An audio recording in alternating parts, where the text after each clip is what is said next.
Il y avait deux choses aujourd'hui.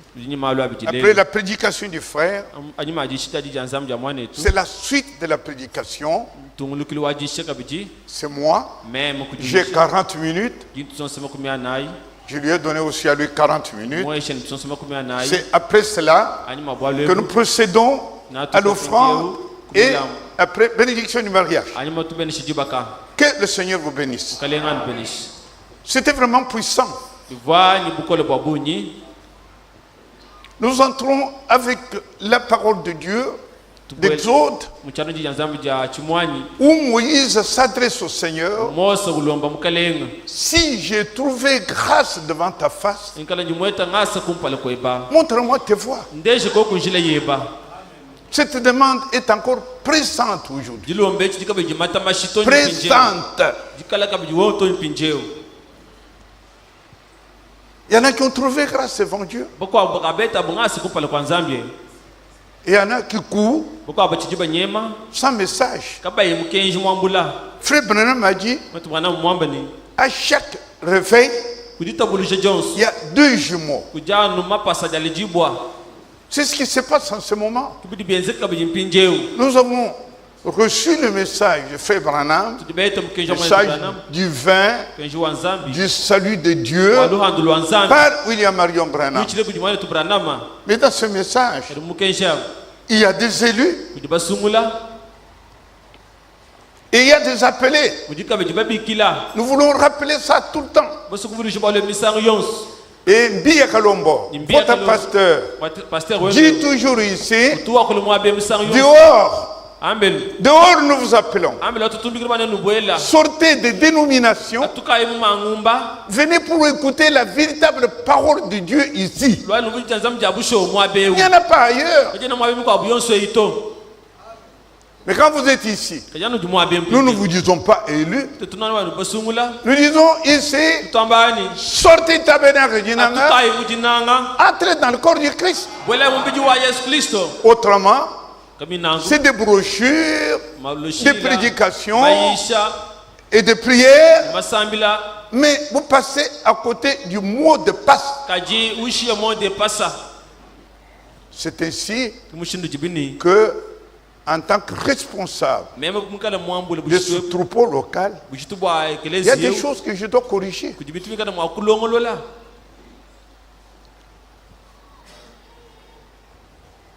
Nous avons entendu, et mon frère, vous projetez l'image de la statue de l'homme parfait. Je commence cette correction. Incline nos têtes. Père Céleste, nous venons à toi comme à notre Rédempteur. Nous avons des besoins. Nous sommes fatigués. Et nous sommes chargés, Seigneur. Beaucoup de problèmes. D'ordre de la santé. Des problèmes dans les familles. Autour de nos enfants. Seigneur, tant d'autres problèmes. Tu connais les problèmes de chacun. Et quand nous venons à toi, c'est sur l'invitation. Tu as dit, venez à moi, vous tous qui êtes chargés, vous tous qui vous fatiguez, je vous donnerai du repos. Et nous croyons, Seigneur, que par ta parole que nous entendons, c'est la réponse à nos prières. Accorde à chacun la réponse au poids de son cœur pour ta gloire. Dans le nom de Jésus-Christ. Amen. Alors, nous avons la statue de l'homme parfait comme il a été, nous a été montré. Cette prédication est prêchée en 1962. 1962, c'est avant la révélation de cette sceau. Frère Branham avait prêché, avait dit les signes initiaux que quelqu'un et baptisé du Saint-Esprit, c'est quand il a de l'amour.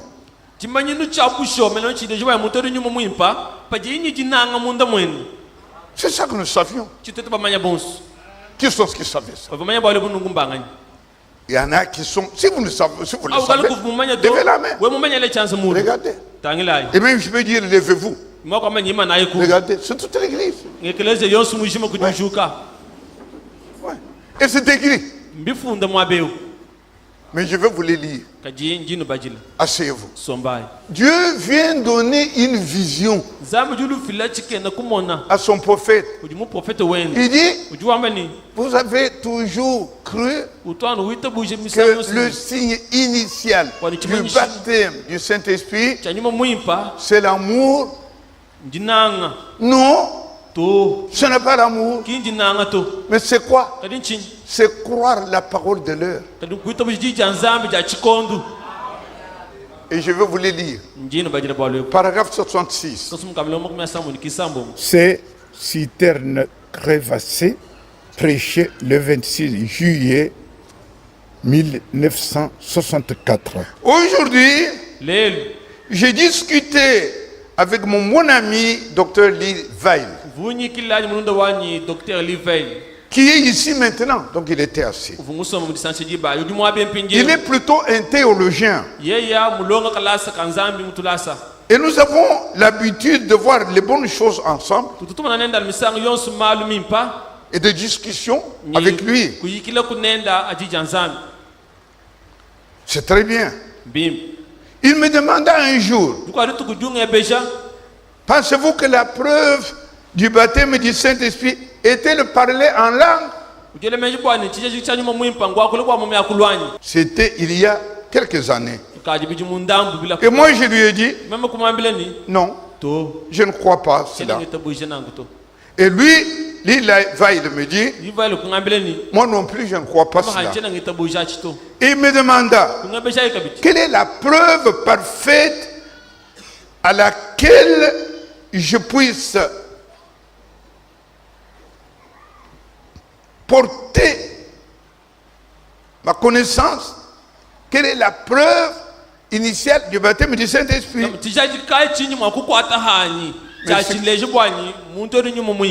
Merci pour la lumière. Alors, j'ai retenu simplement, ok, c'est vrai, l'amour parfait. Et c'est pourquoi il avait dessiné, il remettait le dessin.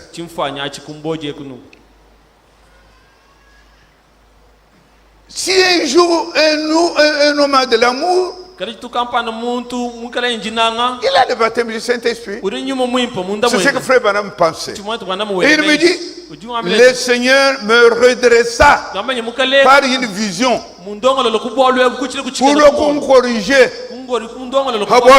Amen. Par une vision.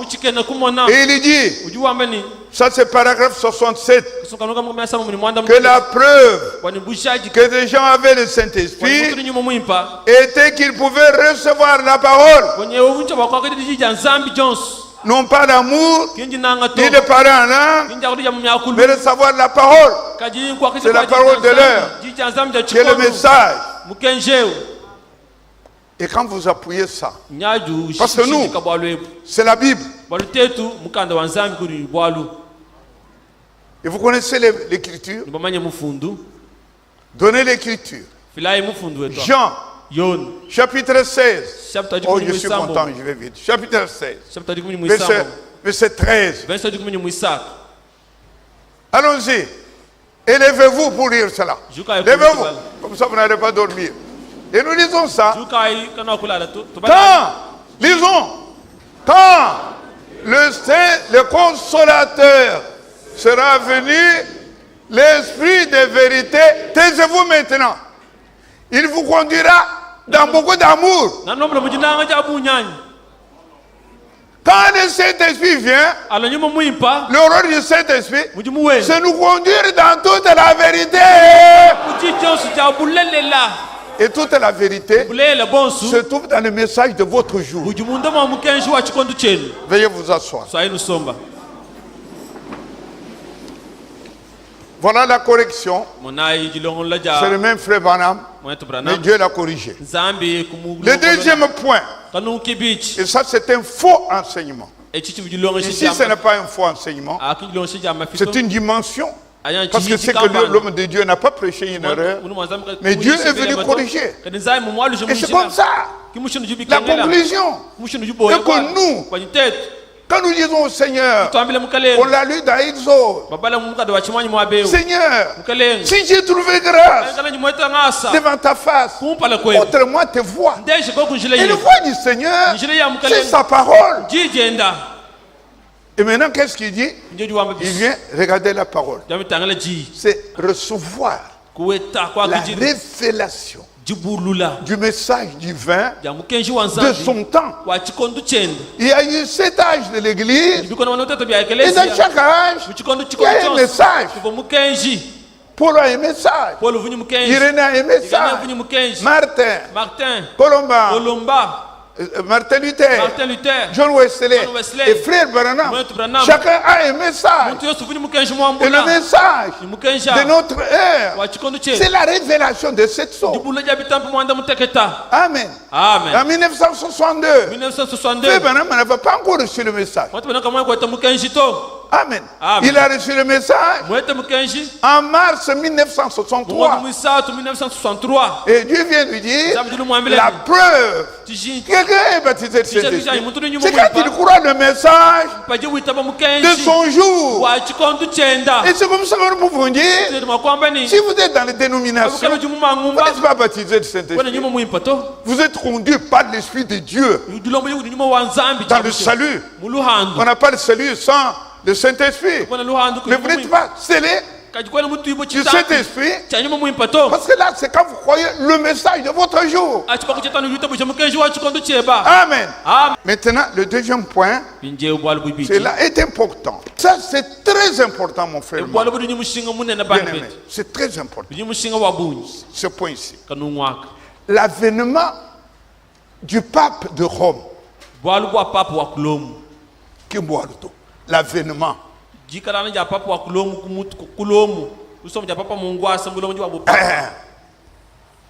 Cette histoire du pape qui est venu des États-Unis a bougé tout le monde dans le message. Le prophète a dit.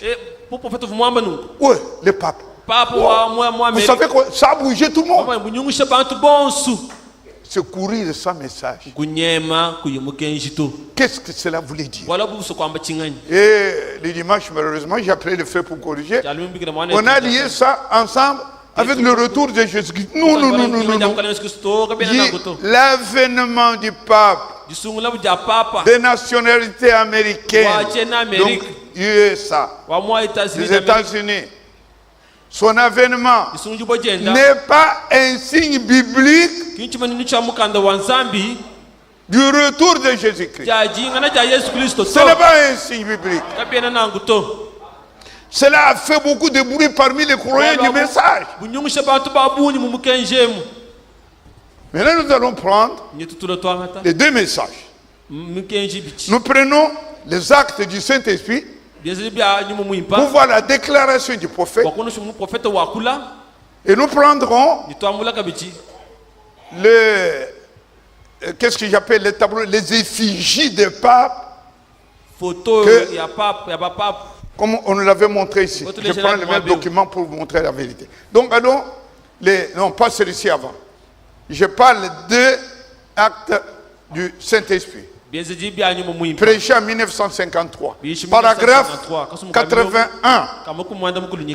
Alors, donnez ce texte-là. Ça, c'est frère Branham. Vous voyez, frère Branham me dit, je pense que le texte est là.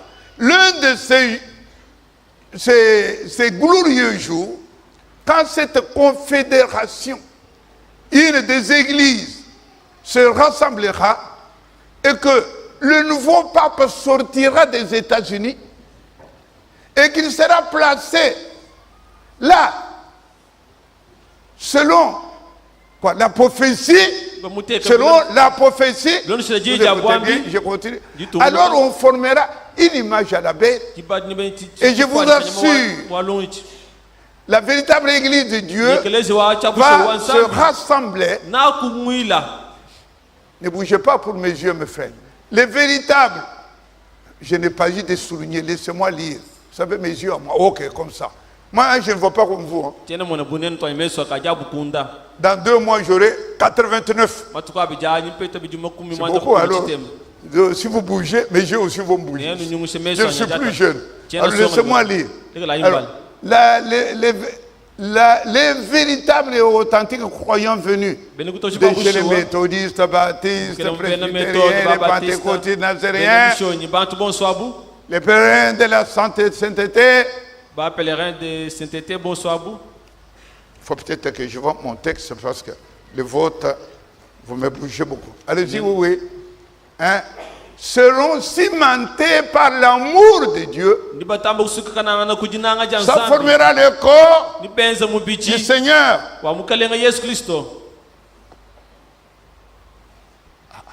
Le corps du Seigneur. Ne noircissez pas, laissez-moi ça. Jésus-Christ et tous les croyants et les libres penseurs et les gens à l'esprit superficiel seront jetés d'un côté. Ils auront tout droit dans la confédération des églises. Arrêtez-vous là. Je commande. L'homme de Dieu, dans les actes du Saint-Esprit, il dit ceci. Un de ces 4 matins, il y aura un pape. Ce pape-là est d'origine américaine, des États-Unis. Et quand il viendra, qu'est-ce qu'il dit? Il va renforcer la confédération. Et si je dois vous expliquer ce que c'est que la confédération, ça s'appelle Conseil mondial des églises. Et il y a 350 dénominations religieuses qui sont affiliées, qui ont leur maison en Suisse. Ça c'est connu. Amen.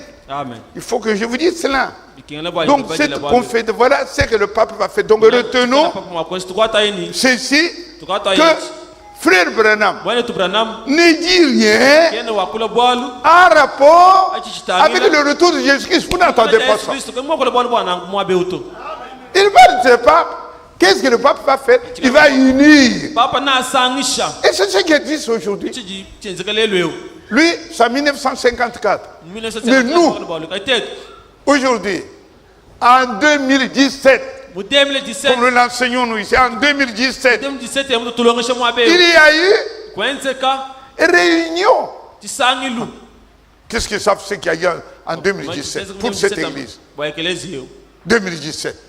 Hein? Levez bien les mains. Élevez-vous. 2017. Parce que nous l'avons enseigné. Chez les femmes, il y en a? Ok. Très bien. Et très bien, Kantik. Voilà ce qu'ils savent. Nous avons enseigné ici qu'en 2017, il y a eu une fête. Là, comment on appelle ça? C'est l'anniversaire. La rencontre entre protestants et catholiques. Et le mot de passe, il dit 500 ans, c'était trop pour la séparation. Et ils ont fêté pendant 1 an. 500 ans. Il dit, nous fêtons maintenant la rencontre. Ça trouve là.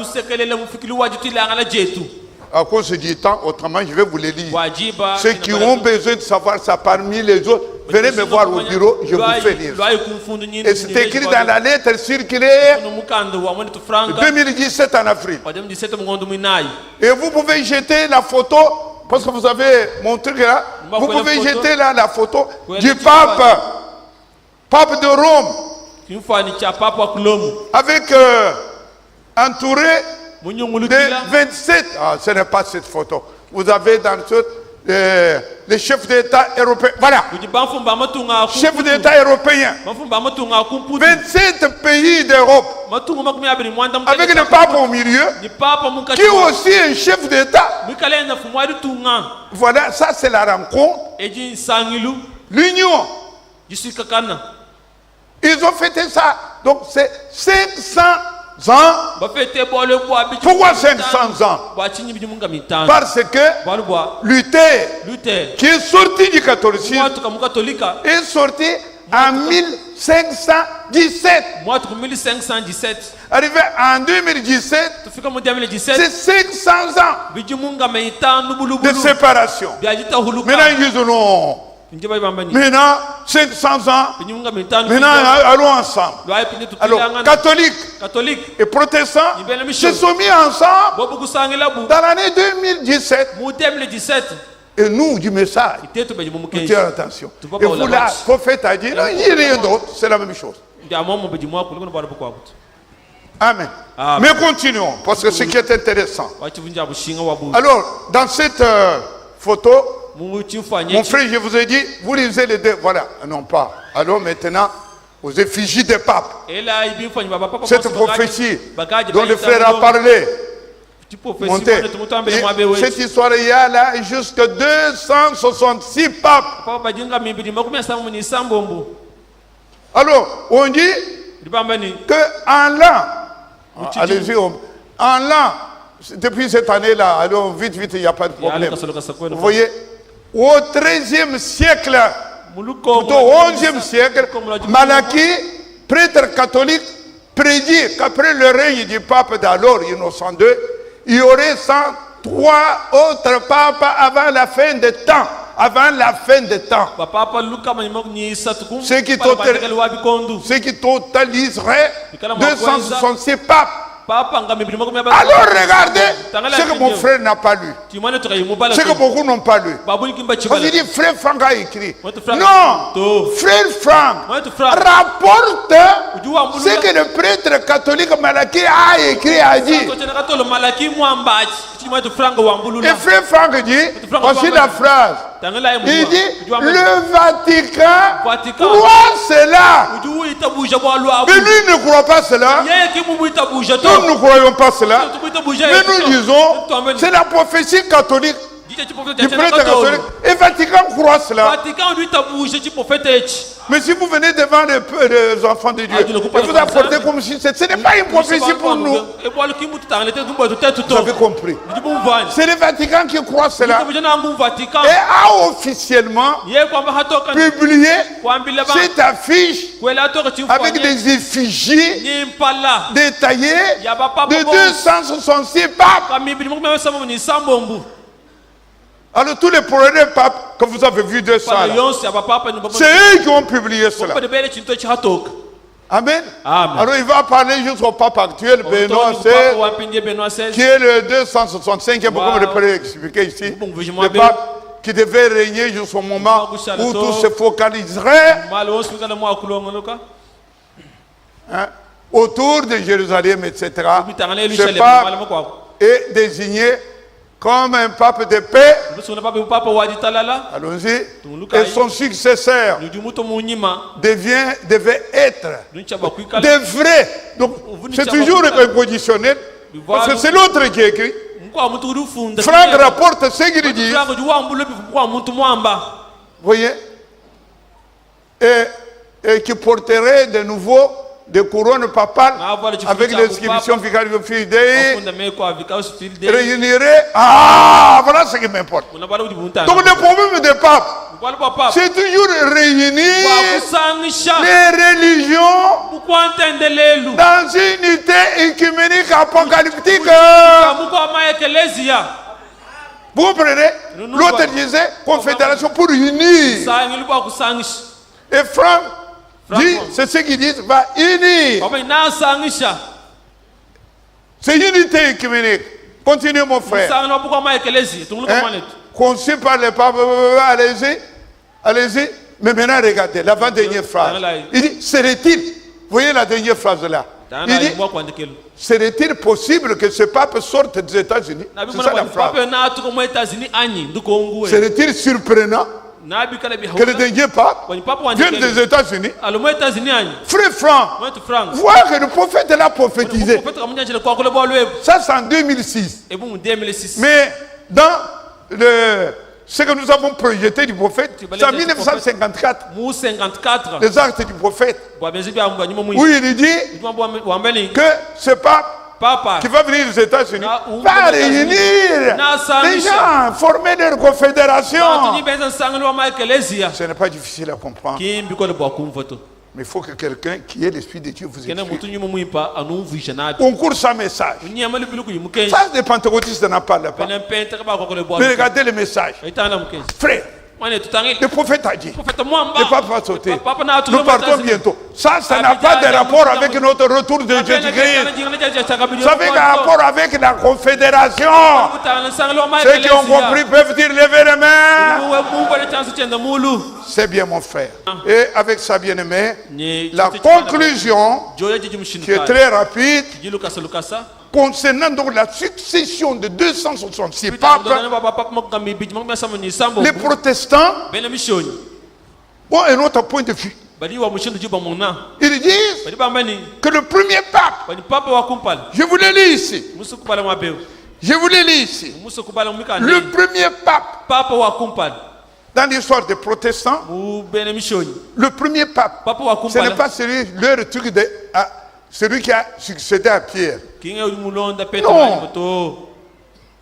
Quand la Pentecôte est venue, la première Pentecôte, il y a eu la première communauté. Et la communauté, en ce moment-là, n'avait pas un chef. C'est la puissance de Dieu qui a agi. Jusqu'au concile de Nicée, en 325 après Jésus-Christ. Et en 325, les gens, ceux qui étaient déjà des idées comme nous verrons dans le sceau, dans l'église, se sont troublés. Ils ont été acquis aux idées de Constantin, l'empereur romain. Et ils sont partis à Rome. Ils ont fait leur conférence, concile de Nicée. Amen. Et il y a eu une séparation.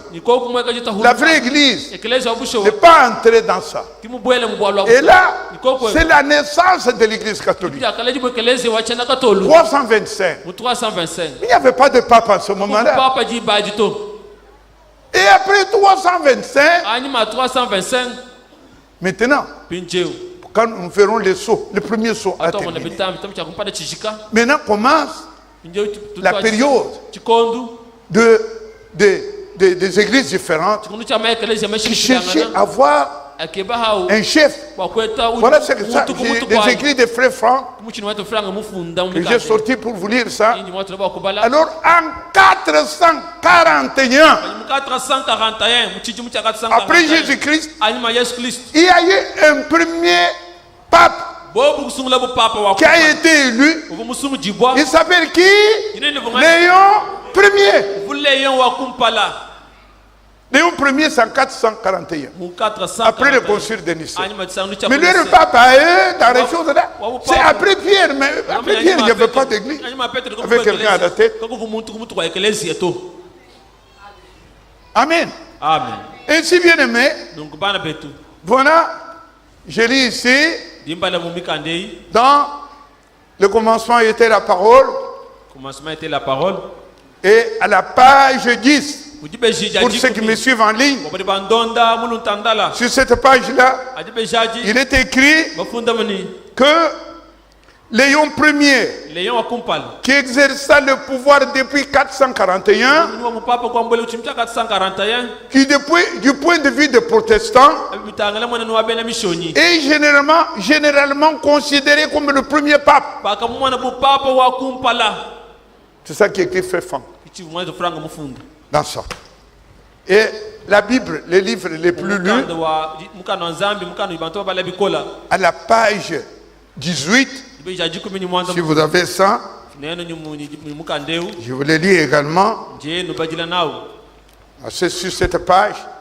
Il dit le pape Léon Grand, 441, fut le premier évêque de Rome qui se donna les titres de pape à 441. Mais le pape ça a pris Pierre. En l'an 30, je ne sais pas. Vous voyez, ce que croient les protestants.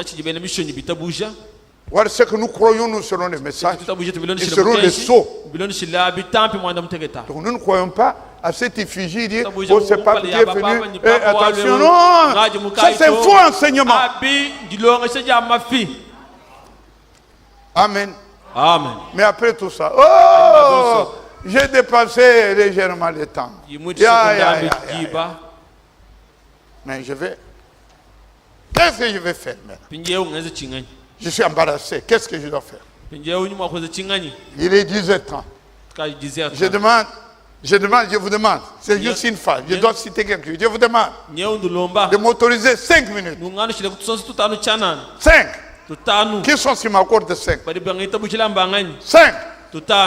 Si je suis à 4, je vous dis que je vais m'arrêter. 4, 5. Et là, je devais le dire. Parce que parlant de signes, parce que quand vous voyez ce que le frère a prêché avec le pape là, il cherche les signes. Mais nous, bien-aimés, nous avons les distributeurs du message qui s'appelle Ewart Frank. Il a prêché. Il nous a laissé le message ici. Dans l'état circulaire d'avril 2020, il a parlé. Si les gens peuvent, je montre à ceux qui étaient là, les signes des temps. À la page 15, il est parlé des signes des temps. Nous connaissons les signes des temps. En rapport avec le retour de notre Seigneur. Et je vous en cite 4 que cette église connaît. Les signes des temps, c'est le changement climatique. Et c'est partout. Dans l'agriculture, tout est troublé. Changement climatique. Nous n'avons plus la même saison.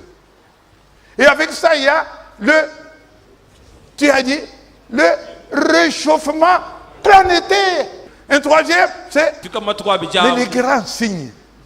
Le retour d'Israël sur sa terre. C'est un signe pour nous. Les dénominations ne savent pas. Israël. Matthieu 24, 32. Quand vous verrez le figuier, Israël qui a été chassé de sa terre depuis l'an 70 de notre ère par le général Titus. Ce peuple est parti, dispersé à travers les nations, et cela a duré 2000 ans. Arrivé le 14 mai 1948, Ben Gurion déclare la naissance du peuple d'Israël. Et depuis ce temps, Israël est sur sa terre. Avec les drapeaux, mais ça c'est un grand signe pour nous. Oh, le pape de Rome, on a dit. Maintenant, le dernier signe qui est arrivé en 2020, c'est Covid-19. Prenez le signe des temps. Dieu va accompagner. Que le Seigneur vous bénisse. Amen. Vous êtes content? On ne peut pas venir ici et nous dire voilà. Si vous prêchez avec comme si le pape c'est. Alors les gens étaient même le message. Ah, on a dit le pape. Mais le pape après. Ça n'a pas de rapport avec le retour de Jésus-Christ. Mais les 4 signes là, ça a rapport avec le retour de Jésus-Christ. Que son nom soit glorifié. Chaque fois que nous entendons la parole de notre Seigneur, c'est une grâce. Si j'ai trouvé grâce devant ta face, fais-moi connaître tes voix. Révèle-moi les choses cachées. Ce que vous venez d'entendre, ce n'est pas connu par nos jumeaux de tonnerre et de concite prophète, c'est terrible. Mais la venue du pape des États-Unis n'est pas un signe. Si ce n'était pas de la Bible, nos signes sont bibliques. Les changements climatiques sont bibliques. Le réchauffement planétaire est biblique. En rapport avec Israël. Le retour d'Israël sur sa terre, c'est biblique. Et le Covid-19, c'est la peste. Parlez dans Luc. Tout des signes bibliques. Et Dieu vous fait connaître ça pour les louer. Pour dire Seigneur, j'ai trouvé grâce. Ces choses sont cachées au monde, sont révélées à son peuple pour vous préparer. Lèvons les mains. Prions brièvement. Notre Seigneur bien-aimé et notre Dieu, à toi louange.